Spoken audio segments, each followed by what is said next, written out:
अस्सलाम वालेकुम दोस्तों। अगर हम आज एक्सपेंसिव और लग्जरी कार्स की बात करें तो हमारे जहन में जो सबसे पहले कार आती होगी वो रोल्स रॉयस होती होगी।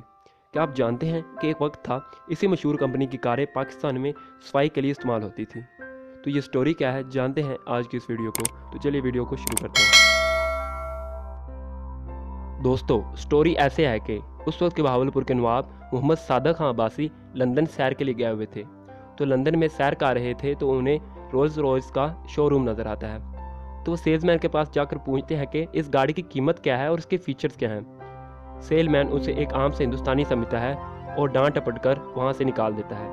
मोहम्मद सादक खां अब्बासी अपने होटल वापस जाते हैं और अपने मुलाजिम से कहते हैं कि उस शोरूम के मालिक से रब्ता करो और उससे कहो कि बहावलपुर के नवाब तुमसे गाड़ियाँ खरीदना चाहते हैं। जब वापस वो अपने शाही लिबास में उसी शोरूम में जाते हैं तो उनके लिए रेड कारपेट बिछा होता है और वही सेलमैन जो उन्हें धक्के दे के निकालता है वो अपने घुटनों के बल उनका इस्तेमाल करता है। इसके बाद शोरूम में मौजूद जितनी भी गाड़ियाँ होती हैं उस वक्त उस शोरूम में 6 रोल्स रॉयस की गाड़ियाँ होती हैं। बहावलपुर के नवाब ये सारी गाड़ियाँ खरीद लेते हैं और उनको खरीदने के बाद पाकिस्तान आ जाते हैं। यहाँ पे आने के बाद म्यूनसिपल कमेटी को हुक्म देते हैं कि इन गाड़ियों को कूड़ा क्रिकेट और सफाई के लिए इस्तेमाल करो। जब इतनी महंगी कारें इन कामों के लिए इस्तेमाल होगी तो खबर तो फैलेगी। तो ये खबर दुनिया भर में आग की तरफ फैल गई।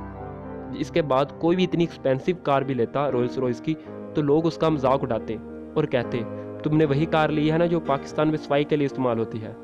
इसके बाद इस कंपनी की वैल्यू बहुत कम होगी। इस बात को चलते देखकर कंपनी के लोग पाकिस्तान आते हैं और बहावलपुर के नवाब से माफ़ी मांगते हैं और उन्हें माफ़ी के तौर पर 6 गाड़ियाँ तोहफे के लिए ऑफर करते हैं।